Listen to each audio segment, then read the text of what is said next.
everyone. We're glad to see you all here. Would you kindly check your phones and put them on vibrate, please?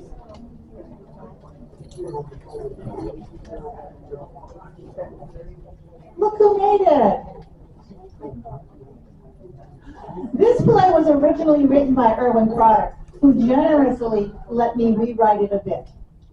My name is Jody Lebel, and I'm the producer and director of the Fallen Star Players, a group made up of talented folks from Century Village. These are your friends and your neighbors, and they love to entertain you. The players in this group range in age from 58 to 95. You are about to experience Shlocky, a funny take on Sherlock Holmes and his sidekick, Dr. Watson, who come to Century Village to solve a murder. There will be an intermission after scene 3, just so you know. This is live theater, so anything can happen. So if we blow our lines or we lose our place in a script, we just move on and pretend like nothing happened. You know, the magic of theater. So we hope you enjoy our little comedy.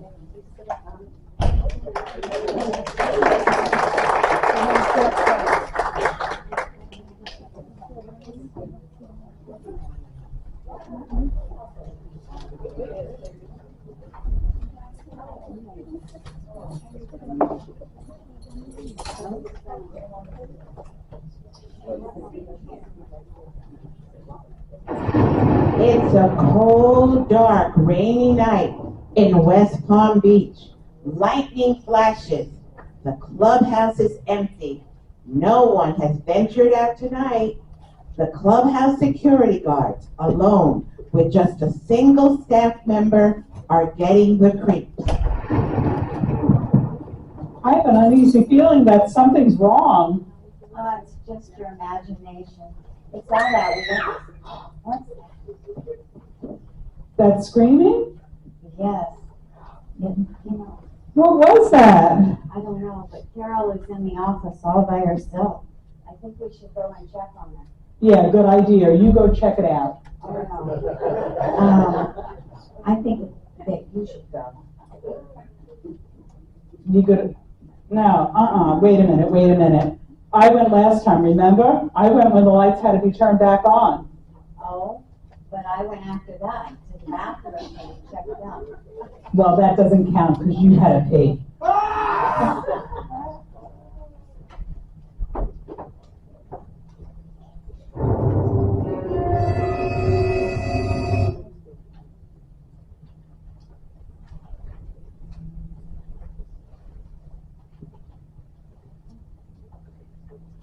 In the office, a small crowd is gathered around the body lying on the floor.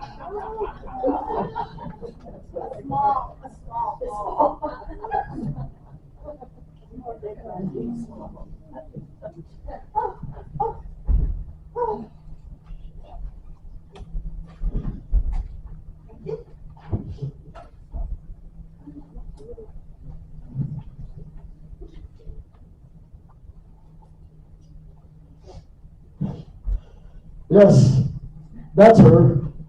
That's my wife, Carol. And are you sure that's your wife's dead, lifeless body? Well, it's hard to tell because she was always cold and lifeless. That was during our marriage, but I'm pretty sure that's her. When was the last time you spoke to her? Well, let's see. My wife and I had a few words last night. As usual, I didn't get to use mine. Well,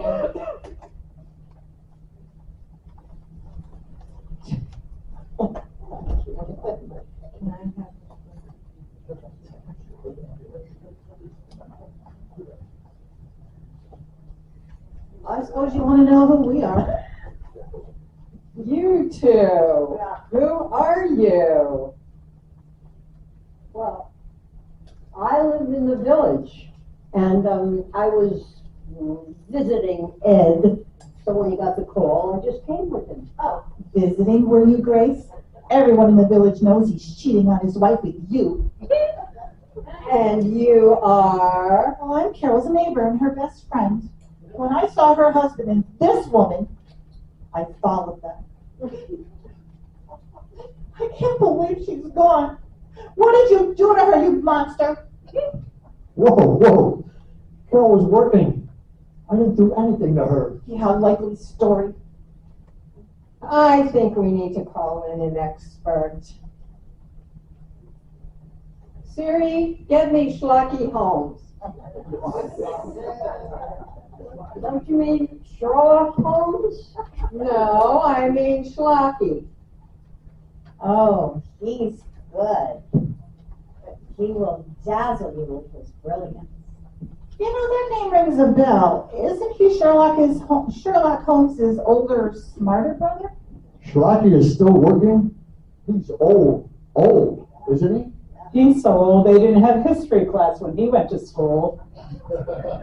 He's as old as some trees. He's so old the candles cost more than the birthday cake. I heard his memory is now, say, questionable. Yeah, I understand he's got a big ego. Oh yeah, that's true. He always has to be right. Even when he's wrong, he has to be right. Yes, I can hold. But hurry! We need him to help solve a murder.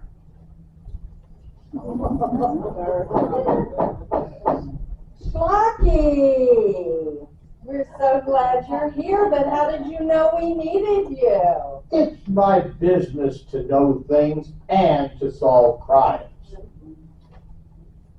And the dog? This is Rebel Belle III, my award-winning investigative sleuth dog. Oh, she's adorable. She is a vicious and lightning fast. Do not approach her or you will suffer the consequences. Belle, go lay down. Good girl.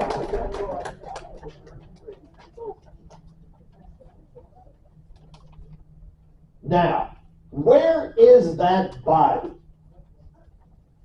Of course I saw the body. Brilliant, huh? He sort of reminds me of my loser ex-husband. The businessman? Yeah, that's the one. You call him a loser? But your husband once told me that he had 4 major companies after him. Oh, yeah, that's true. But did he tell you those 4 companies were electric, gas, water, and cable? Shlocky, this is the way we found her. Very strange. It's my professional opinion that this person is dead. You don't need to be a rocket scientist to figure that one out. And she was recently visiting Australia. No, I don't think so. Give me a minute, and he'll have to explain it to everybody, and you will be dazzled at his brilliance. I can tell by the chalk under her fingernails and the clay on the soles of her feet. Red clay, indicative of the Australian outback. Aha! And her hair has a twig from a tree that grows only in the wild state of Auckland. No, that's quite impossible. And you, sir, are? I'm her husband, and Carol never, ever went to Australia. Let me see.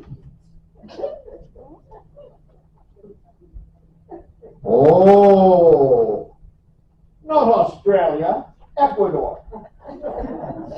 She's never been to Ecuador either. Machu Picchu? Nope. No matter.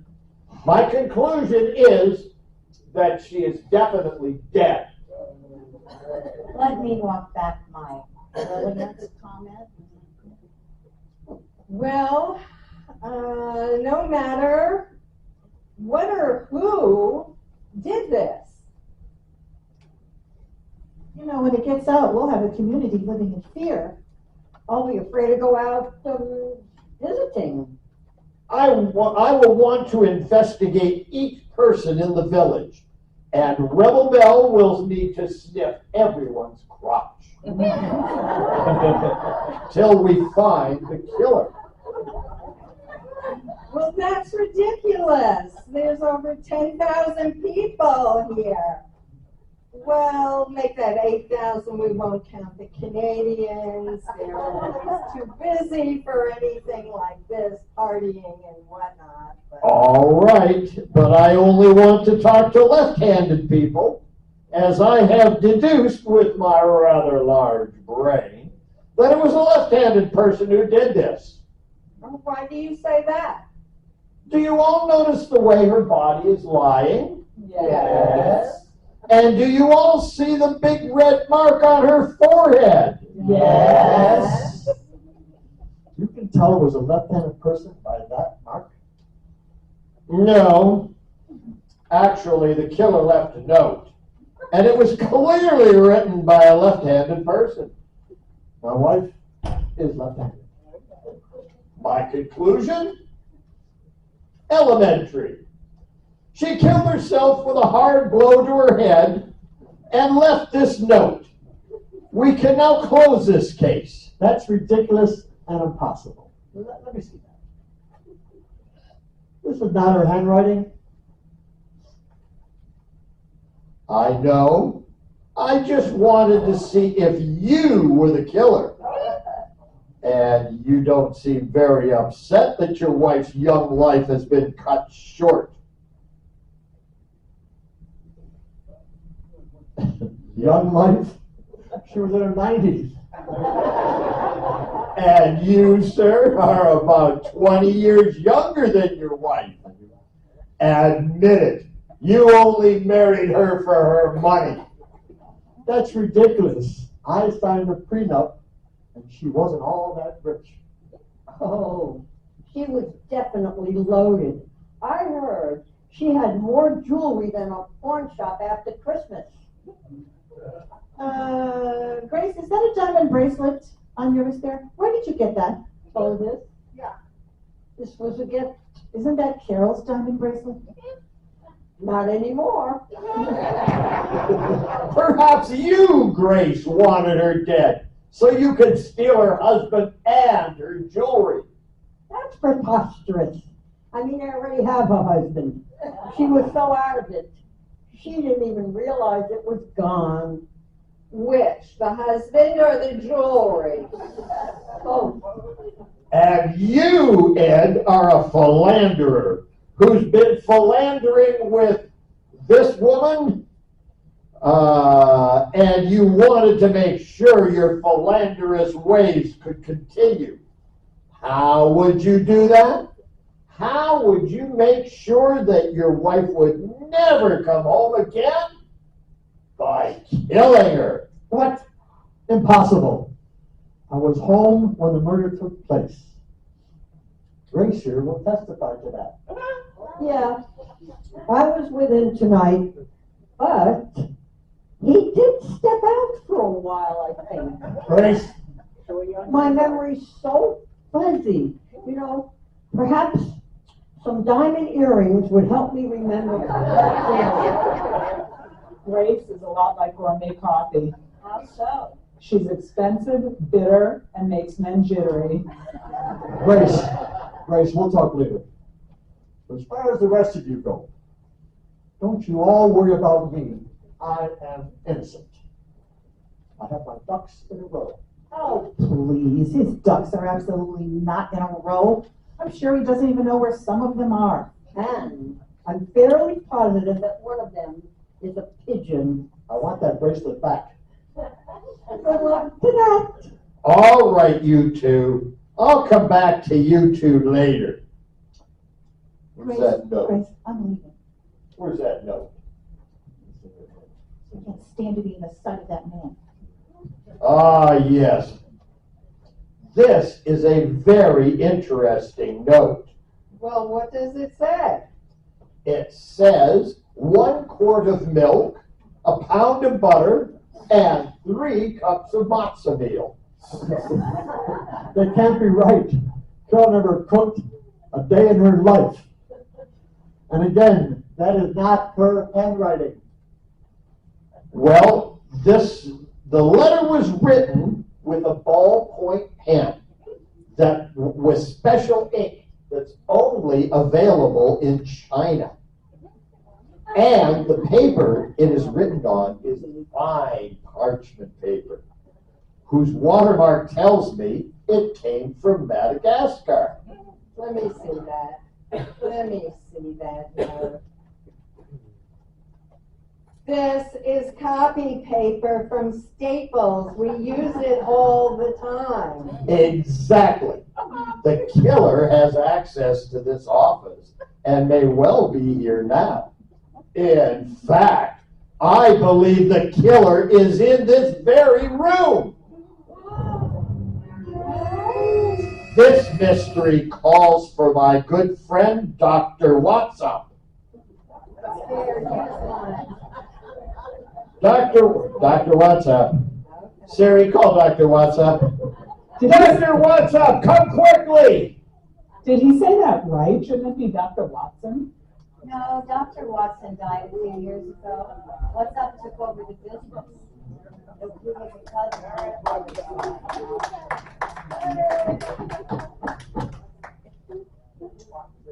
Oh, well, you came quickly. I was in the neighborhood. In fact, at Walgreens, here in the village. Old man Spencer was caught with $1,800 worth of illegal erectile dysfunction pills. The authorities, they assured me that he'll do hard time. Did he have a weapon on him? Well, not at the time, but he does now. Dreadful weather we're having, aren't we? Oh, yes, it's been so hot and muggy. Just terrible. Yes, it's been so hot. I've been taken to leaving the toilet seat up. Just so to get those chilling, icy stares from my wife.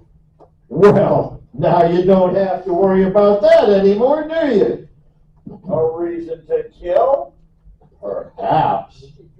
Rebel, remember that. I think that dog's asleep. I assure you, Rebel is not sleeping. She is in energy-saving mode. Everyone always points the finger at the husband. It's not fair.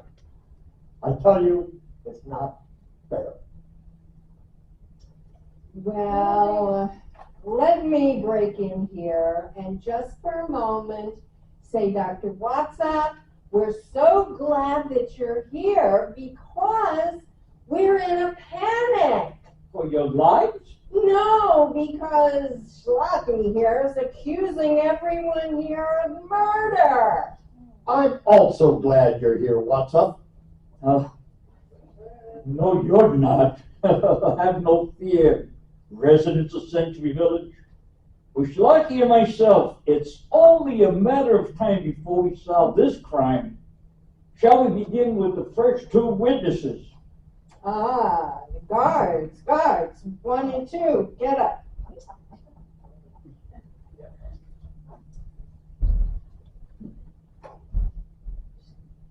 What's up? There they are. You, can you explain what went on that dreadful evening? Well, we were at the station like always. Yeah, just listening to the wind and the rain, and I read a book. It's quiet in here tonight because of the weather, so we were just sort of dozing. I wasn't doing anything really important. And that's what we pay you for, dozing and reading. Oh, we were alert. Very alert. You know, ready to do, well, you know, guard stuff. Will you two please get to the point? Suddenly, we both heard a terrible scream.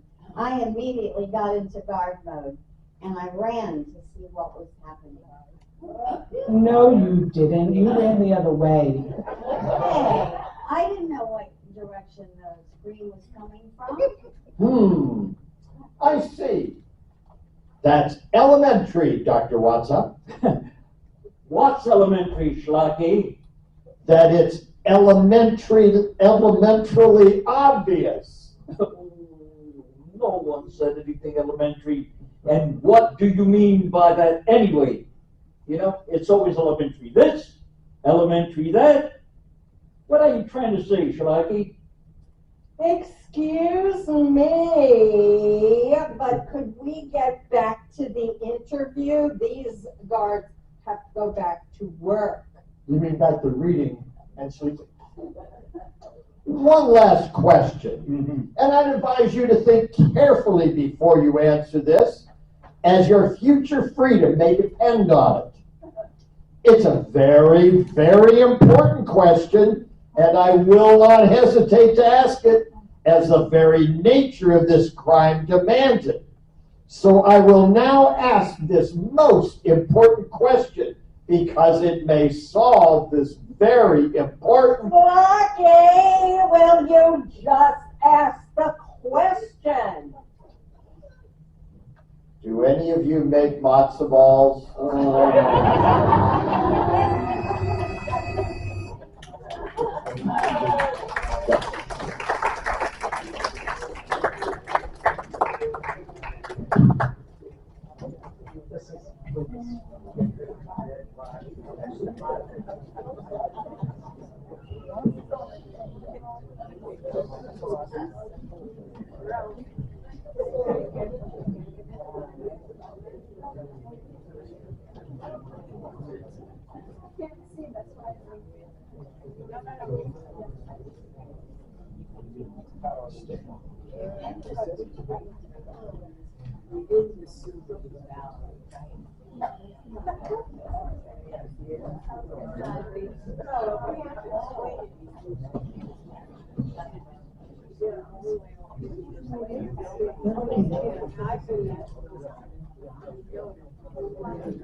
Two days later in the office, get that dog's nose out of my crotch.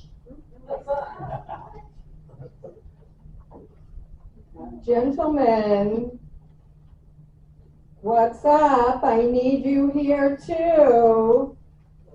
Dr. Whatsup? Because I've been getting complaints from all over the village, from the residents, about how your interviewing is very invasive. An investigation takes extensive investigating, and we shall continue to tirelessly investigate our extensive investigation.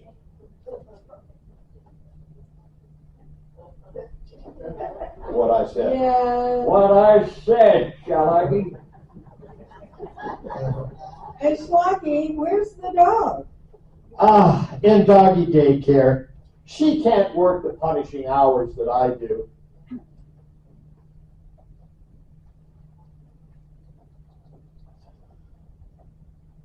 Mrs. President, Yeah. we have a list of every employee in the village. Yeah. But I don't see the name next to the job of handyman. Oh, well, I had to let him go last week. I gave him a list of 5 things to do, and he only did number 1, number 3, and number 5. Turns out, he only does odd jobs. I see. Well, let's proceed then. We need to speak with Carol's husband again.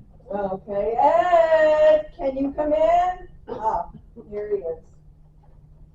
Thank you.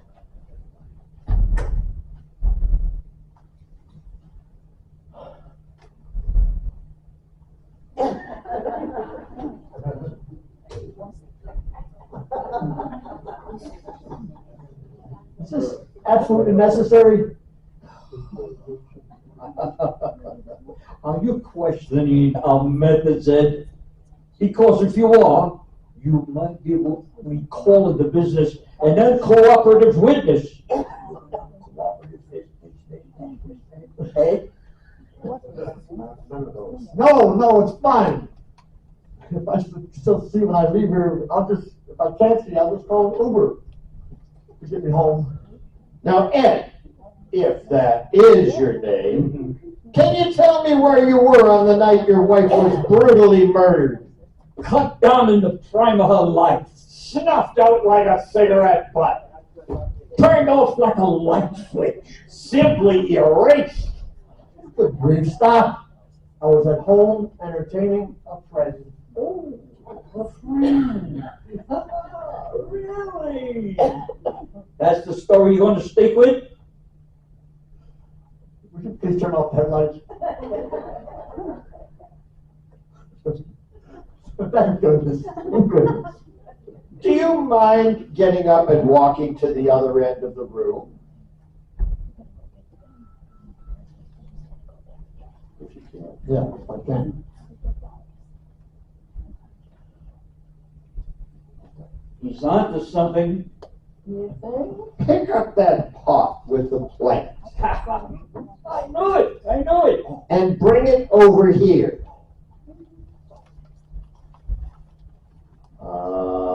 Thank you. It looks so much better here. That's all for now.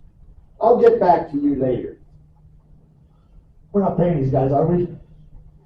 Go! I'm out of here. Alright, so by the way, gentlemen, here we've got two people who, they're witnesses, Denise and Edgar. He'll be along in just a moment. That's okay, take your time, go slowly. They were the ones to find the body. It was horrible. I've never seen anything like it. It's blood curdling out. Can you describe what you saw when you went into the office? No.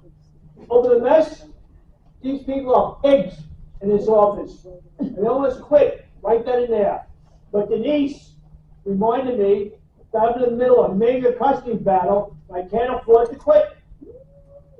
A major custody battle at your age? Yeah. His wife doesn't want him. And his mother, well, she won't take him back. Oh, boy.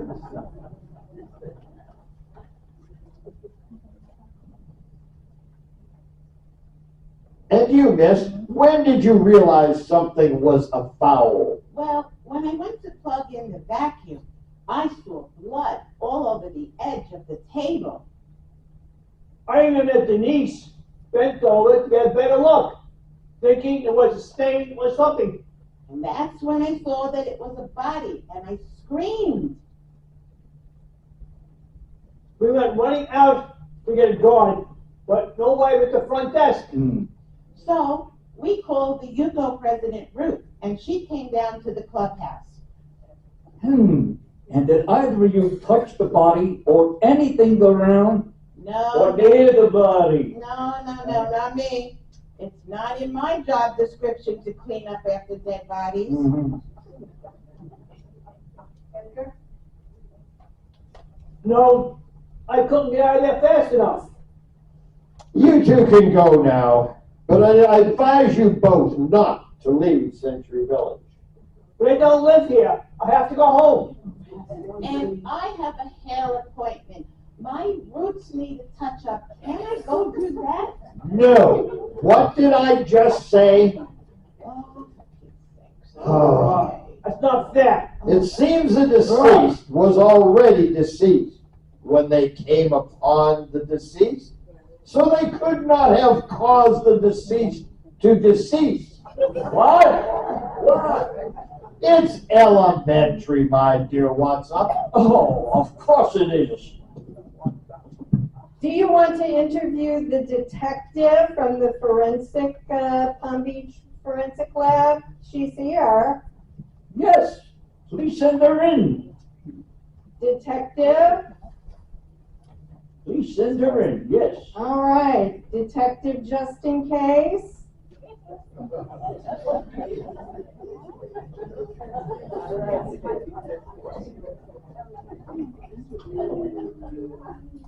Here she is. Hello. I am Detective Just in Case, and I am at a loss as to how this crime happened. I examined the body where it was found, but I did not find a forensic stick of evidence, not a trace of hair, not a thing out of place. No body fluids, no fingerprints, not a shred of a clue. Unless you count the office furniture with the blood on it, or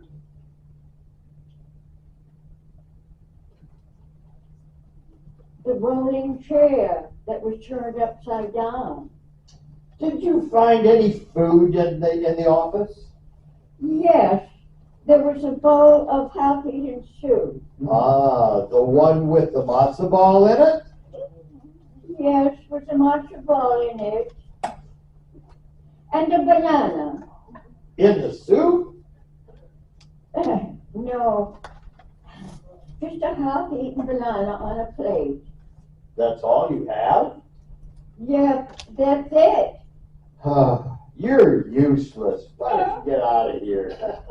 Oh, yeah. Lucky we're back to square one. Well, not quite, Whatsup. Remember the matzo ball in the soup? Yes?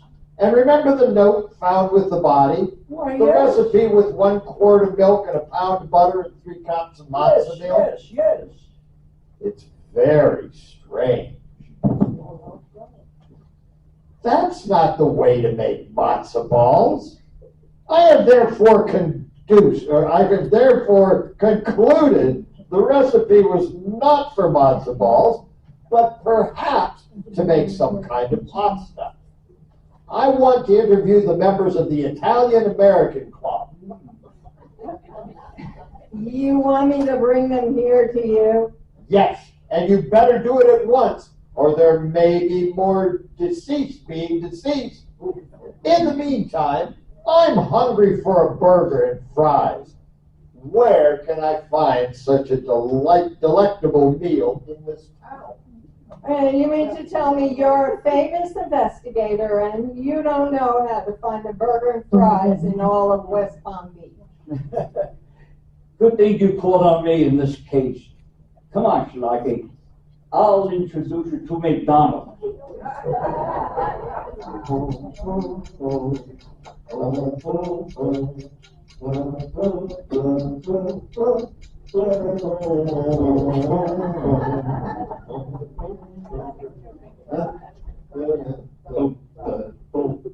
We're back.